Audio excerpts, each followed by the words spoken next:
কিন্তু আজকে আধুনিকতার ছোঁয়া, আজকে এই আধুনিকতার ছোঁয়া, বেদাত আর শিরকের ফতোয়া, আজকে তাসাউফের বিদ্যা সমাজ থেকে মুসলিমদের ভিতর থেকে যখন উঠে যাবে, এই তাসাউফি শক্তি, তাসাউফি বিদ্যা, ইলমে লাদুন্নি, খাজা বাবা আজমিরি যে বিদ্যা এনেছিলেন, দাতা গঞ্জবাগ যেটা এনেছিলেন, হুজুর খাজা বাহাউদ্দিন নকশবন্দ বুখারী যেটা এনেছিলেন, মুজাদ্দিদ আল ফিসারি, শাহজালাল আমানি, কুতুবউদ্দিন কাকি, নিজামউদ্দিন আউলিয়া, দাতা গঞ্জবাগ আউলিয়া کرام যেই বিদ্যায় জমিনে এনেছিলেন, সেই বিদ্যা যতক্ষণ পর্যন্ত এই জমিনে না আসবে, হাজার বছর মুসলমান এদেশে রাজত্ব করলেও ইসলামিক হুকুমত কায়েম হবে না, আল্লাহর কোরআনের দ্বীন এই জমিনে হবে না। যতই বলি, যতই চিল্লাই, যত আলেম হই, যত ওয়াজ করি, আমাদের পরিবর্তন হবে না, পরিবর্তন হবে না, আমাদের সংযোজন হবে না, শুধু বিয়োজন হতে থাকবে।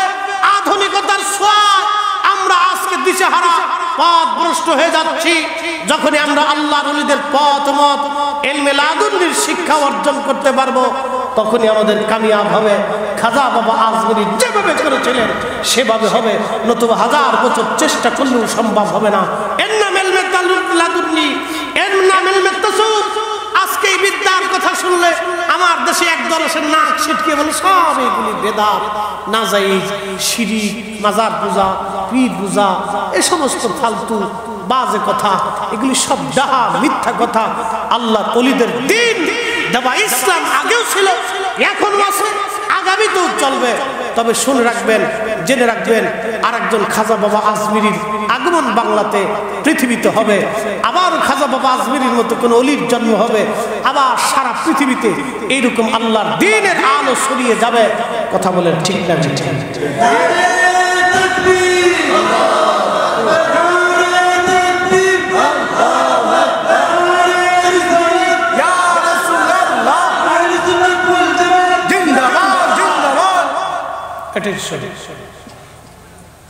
একসাথে করে বলি তো আল্লাহু আকবার।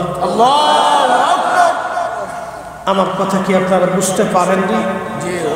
বুঝা যায়? বুঝে যাবে। আচ্ছা বলেন তো, খাজা বাবা আজমিরি সারা আনা সাগরের পানি একটা লুটার ভিতরে আনছিলেন, এই বিদ্যার নাম। আমার দেশে তো বহু আলেম সহিহ বুখারী শরীফ পড়া, ওনাকে বলেন হুজুর আপনি তো বুখারী শরীফ পড়ান, মুহাদ্দিস, তো আপনি একটু পুকুরের পানিটা একটা লুটার ভিতরে আনেন। ওই যে আমাদের দেশে কিছু মৌলবীরা চিল্লে ফেললাম, একবারে বেহুদ একটা অশান্তি সৃষ্টি, কোনো অর্থ হয় না। শোনেন, আমার শক্তি যদি থাকে 1 মন বোঝা বইতে, আমি 3 মন মাথায় নিতে যাবো। আমার যেটা পাওয়ার, যতটুকুন দৌড় ততটুকুন থাকতো। এদেশে বহু জনে তো সিহা সিত্তা পড়ায়, তো জিজ্ঞেস করেন তো খাজা বাবা কোন বিদ্যা দিয়ে আনা সাগরের পানি একটু লুটার ভিতরে ছিলেন, আপনি একটু পুকুরের পানি একটু লুটার ভিতরে এনে দেখেন, অসম্ভব। এই বিদ্যা মাদ্রাসায়, মক্তব, ইউনিভার্সিটিতে পাওয়া যাবে না। এই বিদ্যা সিনার মাধ্যমে, আউলিয়া کرامের মাধ্যমে এসেছে। এটা আলাদা একটা সবক আছে, আলাদা একটা রাস্তা আছে, আলাদা একটা সাধনা আছে, এটা আলাদা একটা ক্লাস আছে, এটা একটা শ্রেণী আছে। এটা অবশ্যই আপনাকে ক্লাস করতে হবে। এটা শোনা, আমার দিকে তাকান। আমাদের দেশে অনেক লোক ফকির আছে না, তাবিজ কবজ দেয়, আছে না? কিছু কবিরাজি করে। এই কবিরাজির কিন্তু আলাদা একটা বিদ্যা, এটার জন্য আপনাকে আলাদা ক্লাস করতে হবে। ডাক্তারি শাস্ত্র, এটা আলাদা বিদ্যা। অ্যালোপ্যাথিক, এটার জন্য আলাদা ক্লাস করতে হবে। হোমিও, এটা আলাদা বিদ্যা, এটার জন্য হোমিও শাস্ত্রে ক্লাস করতে হবে। মাদ্রাসায় পড়া, এটা আলাদা বিদ্যা, এটার জন্য মাদ্রাসায় পড়তে হবে। স্কুল কলেজ, অর্থনীতি, সমাজনীতি, পদার্থ, রসায়ন, অঙ্ক, বীজগণিত, ইংরেজি, এটা আলাদা আলাদা সাবজেক্ট। এরপরে আপনার ধরেন আমাদের দেশের সেনাবাহিনী, পুলিশ, তাদের আলাদা আলাদা সাবজেক্ট। প্রত্যেকটা বিষয়ের উপরে আলাদা ক্লাস আছে, শ্রেণী আছে, রেজুলেশন আছে। সবগুলি মানতেছেন, তাসাউফ মানতে গেলে শিরকের ফতোয়া কেন? প্রশ্ন হলো, তাসাউফের কথা আসলেই কেন শিরক আর বিদআতের প্রশ্ন আসে? কারণটা, এরা কারা? এটা একটা জাত, এরাই মূলত আসছে আউলিয়া কেরামদের রাস্তাকে বন্ধ করে দেওয়ার জন্য। শোনেন, আপনি 1000 বছর জিকির করবেন, আপনার দিল জিন্দা হবে না যদি তাসাউফের লাইনে না আসে। এটা রেজুলেশন আছে, এটা সময় আছে, এটা শিক্ষা আছে, এটা টাইম আছে, এটার উস্তাদ আছে। প্রিয় মুসলমান, আসামবাসী, এই বিষয়ের উপরে আমি আর লম্বা কথা বাড়াবো না। যারা বুঝার তারা বুঝে গেছেন। আমার মূল আলোচনা হলো, এই উম্মতের ভিতরে একদল বান্দা থাকবে যারা মানুষদেরকে আল্লাহর দিকে ডাকবে। আল্লাহ বলেন, কুনতুম খায়রা উম্মাতিন উখরিজাত লিন-নাসি তা'মুরুনা বিল মা'রুফি ওয়া তানহাউনা আনিল মুনকার। আল্লাহ বলেন, তোমরা সর্বশ্রেষ্ঠ জাতি, তোমাদের কাজ হচ্ছে মানুষদেরকে ভালো কাজের দাওয়াত দিবা, খারাপ কাজ থেকে মানুষদেরকে তোমরা ফিরাইবা। এটা হলো তোমাদের কাজ। মানুষদেরকে ভালো কাজের দাওয়াত দিবা, খারাপ কাজ থেকে তোমরা ফিরাই রাখবা। করিমগঞ্জের মুসলমান, এই ভালো কাজ এবং খারাপ কাজ থেকে ফেরানোর জন্য রাসূল করিম সাল্লাল্লাহু আলাইহি সাল্লাম যখন কালেমার দাওয়াত দিলেন, তখন একদল মানুষ বাধা প্রদান করলো। তারা বলল, না, এটি ধর্ম মিথ্যা। কিন্তু না, সেই সময় কিছু মুসলিম সাহাবী যারা একেবারে হত দরিদ্র এবং গরিব ছিল, তারা ওই সময় কালেমা গ্রহণ করলেন, কালেমা পড়লেন। তাদের মধ্যে একজন ছিলেন হযরত সুমাইয়া রাদিয়াল্লাহু আনহা, আরেকজন ছিলেন হযরত ইয়াসার রাদিয়াল্লাহু আনহু, আরেকজন ছিলেন হযরত আম্মার রাদিয়াল্লাহু আনহু, আরেকজন ছিলেন হযরত আব্দুল্লাহ রাদিয়াল্লাহু আনহু, আরেকজন ছিলেন হযরত খাব্বাব, আরেকজন ছিলেন হযরত বেলাল। এরা খুবই দরিদ্র এবং নিপীড়িত, এরা কৃতদাস ছিল। এদের মধ্যে হযরত বেলাল রাদিয়াল্লাহু আনহুর পিঠের চামড়া উঠানো হয়েছে, খাব্বাব রাদিয়াল্লাহু আনহুর পিঠের গোশত উঠানো হয়েছে, হযরত সুমাইয়া রাদিয়াল্লাহু আনহাকে নির্মমভাবে হত্যা করা হয়েছে। হযরত সুমাইয়া ছিলেন একজন দাসী। কালেমার জন্য আবু জাহেল থেকে ধরে নিয়ে গেল। ধরে নিয়ে যাওয়ার পরে সুমাইয়া রাদিয়াল্লাহু আনহার গুপ্তাঙ্গের মধ্যে বর্ষার আঘাত করে করে নির্মমভাবে তাকে হত্যা করা হলো। সুমাইয়ার আর্তচিৎকারে আকাশ পাতাল সেদিন ভারী হয়েছিল, কিন্তু তাকে বাঁচানোর মতো কোনো মানুষ সেদিন মক্কায় ছিল না। আহা, কি নির্মম পৈশাচিকভাবে তাকে হত্যা করা হলো সেই দিন, শুধুই হকের দাওয়াতের জন্য, কালেমার জন্য, এই আনিত ইসলামের বিধান সত্যের জন্য। সেই দিন একজন নারী সর্বপ্রথম কালেমার জন্য জীবন দিলেন, তার নাম হযরত সুমাইয়া রাদিয়াল্লাহু আনহা। আজকে আমার দেশের অনেক নারী আছে, মুসলমান নারী যারা, তারা লিপস্টিক নষ্ট হবে, মেকআপ নষ্ট হবে বিদায় ওযুই করে না, এমন হাজার হাজার মহিলা আছে। কথা বলেন ঠিক কিনা? ওযু করে, হাজার নারী আছে ওযু করে। পুরুষের ফ্যান বেডিরা লয়ে গেছে। কথা বুঝেন নাই বোঝা? পুরুষরা প্যান্ট পরে, এই প্যান্ট লয়ে গেছে বেজিরা। শার্ট পরে পুরুষটাই, শার্ট লয়ে গেছে মহিলারা। এত কিছু লইলে তো জাঙ্গিদা লইলে রাখে। কথা খারাপ কইছি। বেড়ারা প্যান্ট পরে, হে বেডি রকম প্যান্ট পরে। বেড়ারা শার্ট গায়ে দেয়, বেডি রকম শার্ট গায়ে দেয়। এত কিছু লইলে তো জাঙ্গিটাও লই। আমরা পুরুষ জাতি জাঙ্গি ছাড়া, প্যান্ট ছাড়া এখন লুঙ্গি করে বুঝি, আর কি করবো?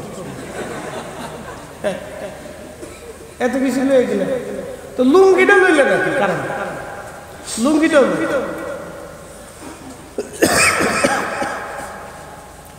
অবস্থা খুব বেগুন, বুঝতে পারছি। আমাদেরকে মানুষ হইতো নারী সমাজ ভালো করে শুনে রাখে, এই সত্যের জন্য ইসলাম নামক একটা সুন্দর জীবন ব্যবস্থার জন্য সেই দিন হযরত সুমাইয়া ইসলামে প্রথম জীবন দিয়েছিলেন। তাও সহজে জীবন নেওয়া হয় নাই, ওনার গুপ্তাঙ্গে বর্ষার আঘাত করে করে নির্মম ভাবে পৈশাচিক ভাবে তাকে হত্যা করা হয়েছিল। উনার স্বামী হযরত ইয়াসার রাদিয়াল্লাহু আনহুর দুই পায়ের মধ্যে রশি বেঁধে সেই দিন আবু জাহেলের দলেরা গলার মধ্যে উটের গলায় রশি বেঁধে করলাম। একজন গোলাম নিগ্রো চেহারা, কালো, তার জুব্বাটা পশম দিয়ে বানানো, মোটা জুব্বা কিন্তু জায়গায় জায়গায় সেরা তালি দেওয়া, সেলাই করা জুব্বা। আব্দুল্লাহ ইবনে মুবারক বলেন, এই জুব্বা খানা পরে একটা চাদর মোড়া দিয়ে একজন কালো নিগ্রো লোক আসছে, চেহারায় মলিন আর চুল দাড়িগুলি এলোমেলো, জুব্বা তার জায়গায় জায়গায় তালি দেওয়া সেরা,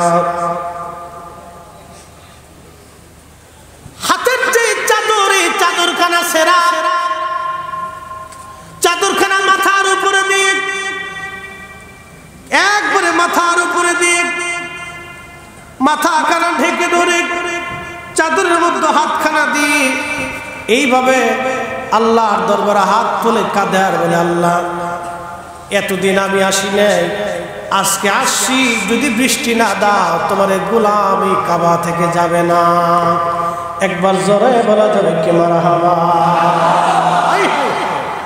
বলতেছে, আল্লাহ এতদিন আমি আসিনি, আজকে যদি বৃষ্টি না দাও তাহলে তোমার গোলাম হেরেম থেকে যাবে না, এক্ষুনি বৃষ্টি দাও, তাড়াতাড়ি দাও। আব্দুল্লাহ ইবনে মুবারক চিন্তায় পড়ে গেলেন, এই লোকটাকে বৃষ্টির জন্য এইভাবে কান্দে, আর তার চেহারা মলিন, দুলা বালি গায়ে লাগানো, জুব্বার ভিতরে তার তালি দেওয়া। লোকটাকে রে কে এই লোক? ওই অবস্থায় চাদর মোড়া দিয়ে কান্দে, আল্লাহ যদি বৃষ্টি না দাও তোমার এই গোলাম হাতিম থেকে আজকে ফিরে যাবেন, আল্লাহ তাড়াতাড়ি বৃষ্টি দাও, এতদিন আমি আসি নাই, আজকে তোমার কাছে আসছি। মক্কার মানুষের কষ্ট হয়, আল্লাহ তাড়াতাড়ি বৃষ্টি দাও। আব্দুল্লাহ ইবনে মুবারক থেকে বলতেছেন, দুনিয়ার মানুষ, আমি আসমানের দিকে তাকায় দেখলাম সারা মক্কায় কালো মেঘে ছেয়ে গেছে, অজর দ্বারা বৃষ্টি শুরু হয়ে গেল। চিৎকার মেরে জোরে বলবেন আল্লাহু আকবার। তেলের গাড়ি তেলে চলে, হাওয়ার গাড়ি হাওয়ায় উড়ে, বিনা তেলে চালায় গাড়ি নবী সুলাইমান। আমরা সেই মুসলমান, আমরা সেই মুসলমান। তুমুল আকারে বৃষ্টি শুরু হয়ে গেল, এত পরিমাণে বৃষ্টি হলো। আব্দুল্লাহ ইবনে মুবারক বলেন, ওই লোকটাও রওনা করলো, আমি তার পিছনে পিছনে রওনা করলাম, যে এরে সারা যাবে না, এই লোকটাকে চাইতে দেরি হলো,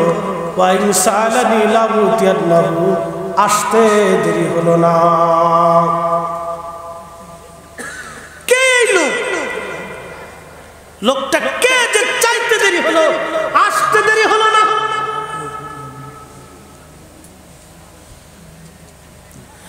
আব্দুল্লাহ ইবনে মুবারক বলতেছেন, আমি তার পিছু পিছু রওনা করলাম। বহু দূরে যাওয়ার পরে দেখি সে একটা বাড়ির মধ্যে চলে গেল। বাড়ির উঠানে একজন মুরব্বী বসা। জিজ্ঞেস করলাম, মুরব্বী চলে যে গেল কে? বলে আমার গোলাম। বলে আপনার গোলাম? বলে হ্যাঁ। এই গোলামটাকে বিক্রি করবেন? বলে না, এই গোলাম বিক্রি করা যাবে না। এই গোলাম আমার বাড়ি যতদিন আসছে ততদিন শুধু বরকত আর বরকত, আমি এর দিয়ে কোনো কাজ করাই নাই, 24 ঘন্টা আল্লাহর ইবাদতে কাটায়। বলে সে আমার গোলাম, কিন্তু আমি তার দিয়ে কাজ করাই না। সে 24 ঘন্টা আল্লাহর ইবাদতে কাজ করে, তার কাজই আল্লাহর সাথে। আমি এটা এই গোলাম বিক্রি করি। বলে আমার পরিচয়, আমি আব্দুল্লাহ ইবনে মুবারক, সুফিয়ান সৌরির সাথে আপনার বিষয়ে কথা বলে আসছি, গোলামটা আমাদের দরকার, আপনি দয়া করে দিয়ে দেন। তো বলতেছে আপনি এত বড় মুফতি, এত বড় আলেম, আপনি আসছেন আমার কাছে, আচ্ছা হুজুর ঠিক আছে, আপনার সম্মানে আমি গোলাম বিক্রি করে দিলাম। দাম কত? বলে যা খুশি দিয়ে নিয়ে যান। আপনারা মক্কার ইমাম, এত বড় আলেম, আপনারা আমার কাছে আসছেন, যা খুশি দিয়ে নিয়ে চলে। আমার বান্দাদের ভিতর এক জামাত উম্মত বান্দা থাকবে, ইয়াদউনা ইলাল খায়র, তারা মানুষদেরকে ভালো কাজের দাওয়াত দিতে থাকবে।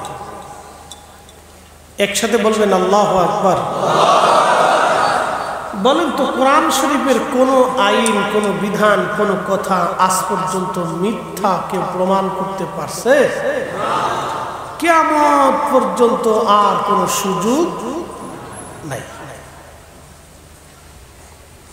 উম্মাতু ইয়াদউনা ইলাল খায়র, আমার উম্মতের, আমার বান্দাদের এক জামাত থাকবে দুনিয়াতে যারা মানুষদেরকে ভালো কাজের দিকে আহ্বান করতে থাকবে। তার মানে নসিহত, ওয়াজ, মাহফিল কিয়ামত পর্যন্ত চলতে থাকবে। কিয়ামত পর্যন্ত চলবে। আল্লাহর জমিনে কিছু বান্দা থাকবে, ওয়া'মুরুনা বিল মা'রুফি ওয়া ইয়ানহাউনা আনিল মুনকার, ভালো এবং খারাপ কাজ থেকে ফিরাবে, ভালো কাজের জন্য মানুষকে তাগাদা দিবে, আহ্বান করতে থাকবে। এখন এই সাতা পাতা লেতা পাতা এক একটা আসে, আমার ভাষা বুঝেননি আপনারা? এতো না বালা করে বোঝা যায় না, বোঝা গেলে বালা।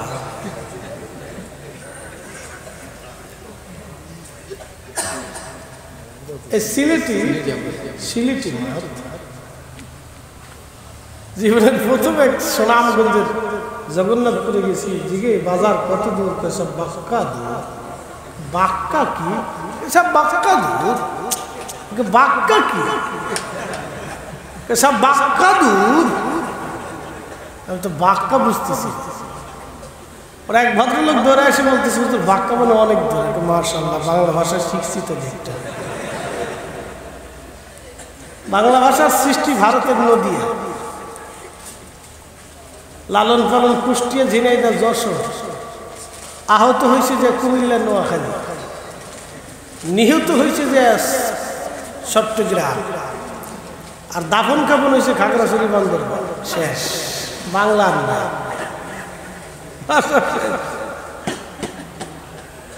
আল্লাহু আকবার। প্রত্যেক 16 কিলোমিটার পর পর ভাষার কিছু চেঞ্জ, হালকা পরিবর্তন। ভাষা যিনি দেন এত রঙের। আপনাদের এই ভারতবর্ষে, এই যে ভারতে প্রায় 250-র মতো ভাষা আছে। 250-র মতো ভাষা। কালকে আসামে গেছি, যা দেখি টাঙ্গাইলের ভাষা। মাশাআল্লাহ। গুয়াহাটিতে আসার পরে একবারে সেই আসামি অরিজিনাল ভাষা। এই যে ভাষার পরিবর্তন, চেঞ্জ, এটা আল্লাহ করে। আল্লাহ মাহুল বায়ান, আমি তোমাদেরকে ভাষা শিক্ষা দিয়েছি। একসাথে বলা যাবে মারহাবা। মুসা আলাইহিস সালাম আল্লাহর সাথে কালাম করতেন। তো তুর পাহাড়ে কালাম করতে করতে আল্লাহ 1,32,000 ভাষা দিয়ে মুসা নবীর সাথে কথা বলছেন। সুবহানাল্লাহ, তাবারক খাওয়ার পরে একসাথে বলেন আল্লাহু আকবার। মুসারে জিজ্ঞাসা, মুসা বুঝনি কিছু? মুসাকে আল্লাহ কিচ্ছু বুঝলেন। মুসা আলাইহিস সালামের মাতৃভাষা ছিল হিব্রু। দেখবেন তওরাত হিব্রু ভাষায় লেখা। ইসরায়েলেরা দেখবেন তোরা পড়ে, তোরা, ওরা বলে তোরা, হিব্রু ভাষায় লেখা। হযরত মুসা নবীর সঙ্গে আমার মালিক, আমার আল্লাহ হিব্রু দিয়ে কথা বললেন। আমার আল্লাহ মুসা নবীকে বললেন, মুসা এবার কি বুঝো? মুসা বললেন, আল্লাহ বুঝলাম। কি বুঝলা বলো? বলে যাহা বললা শুধু আখিরি নবী আর আখিরি নবীর উম্মতের প্রশংসায় তুমি আল্লাহ করলা। একবার জোরে বলা যাবে কি মারহাবা। তেলের গাড়ি তেলে চলে,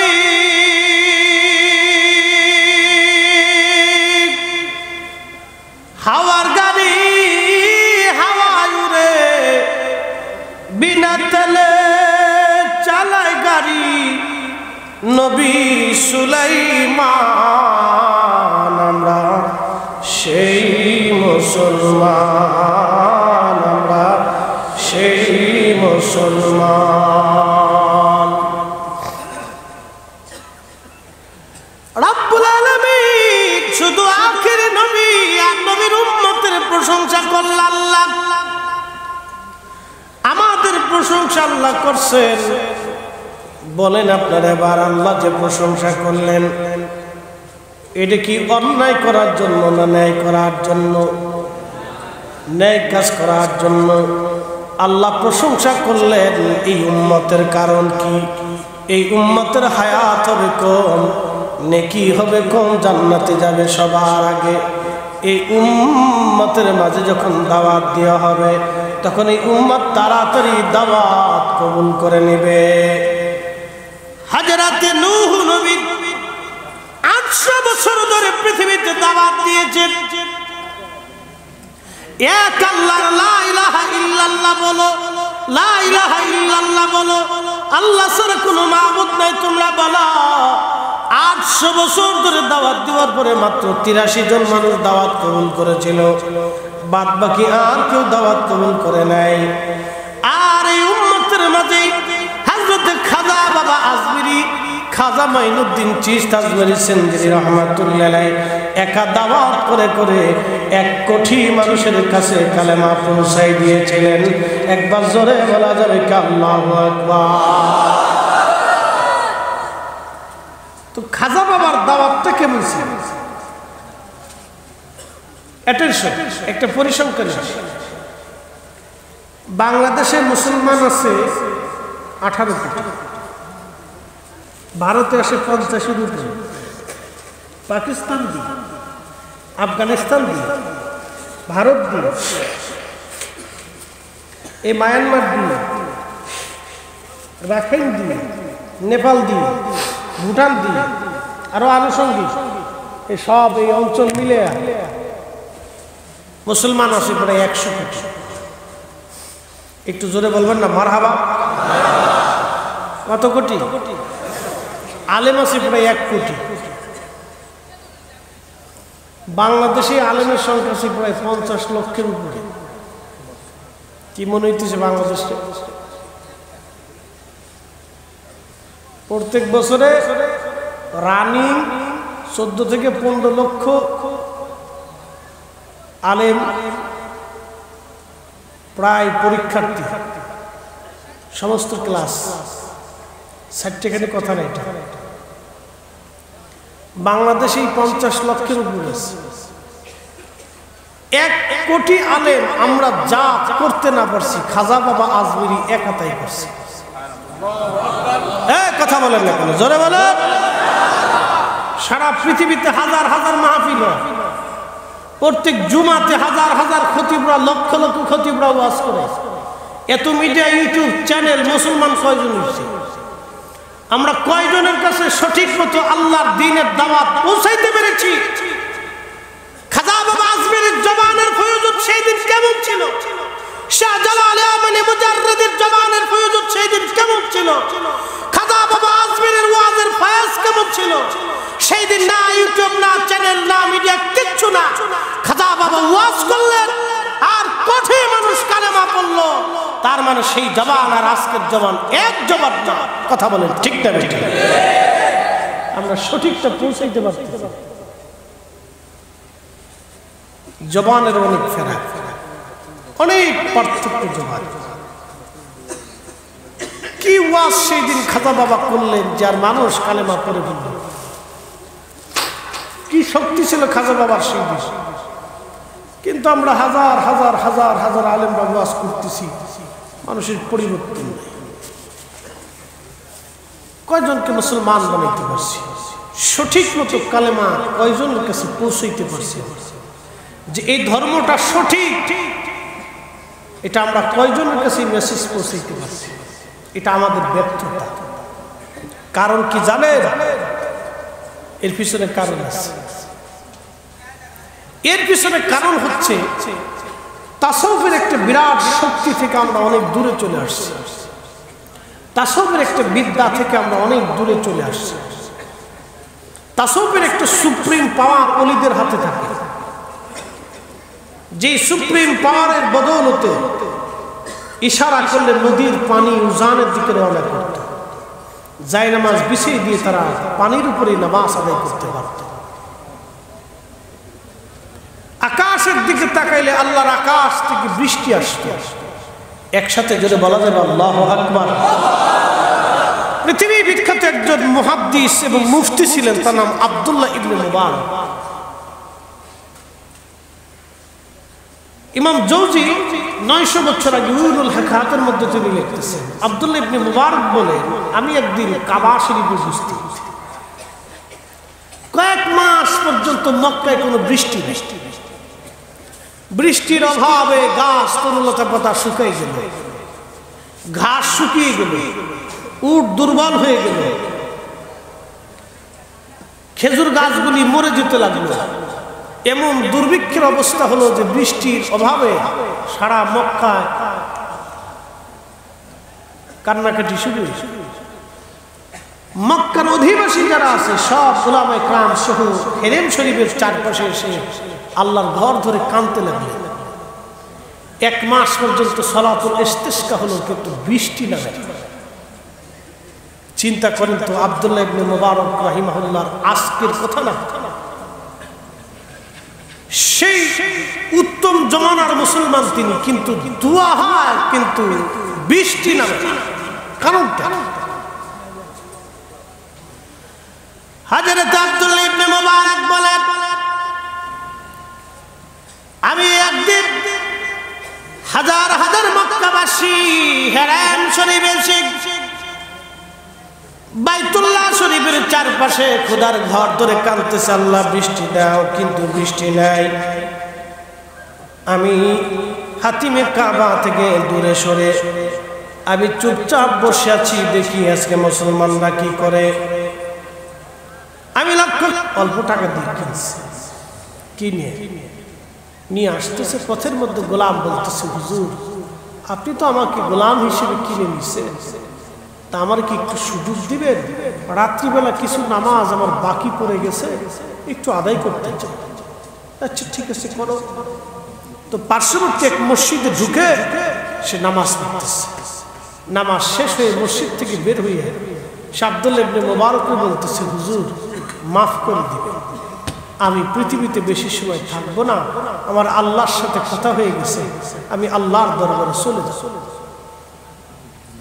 আব্দুল্লাহ ইবনে মুবারক বলতেছে, বেটা আমি তোমাকে কিনছিলাম গোলামির জন্য না, তোমার সাথে আমার একটু কাজ ছিল, তোমার হাকিকত আমি জেনে ফেলছি।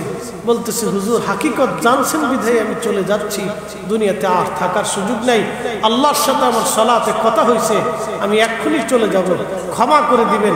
গোলাম হিসেবে কিনছিলেন, কিন্তু আপনার খেদমত আমি করতে পারি। বলে, না বেটা, তুমি আল্লাহর কাছ থেকে একটু সুযোগ চেয়ে নিয়ে আসো, কিছুটা দিন তুমি আমাকে সময় দাও, তোমার কাছ থেকে ওই নিয়ামতটা নিতে চাই যেটা তুমি আল্লাহর দরবারে হাত তুললো আর আকাশ থেকে বৃষ্টি এসে গেল, ওই বিদ্যাটা আমার দরকার, তুমি যেও না। বলতে বলতে বলতে বলতে মসজিদের বারান্দা কালেমার জিকির করতে করতে গোলাম আল্লাহর দরবারে চলে গেল। এরা সেই ব্যক্তি, এরা সেই মুসলমান, এরা সেই মুসলিম, সেই নিয়ামত তাদের মুসলিমদের হাতে ছিল।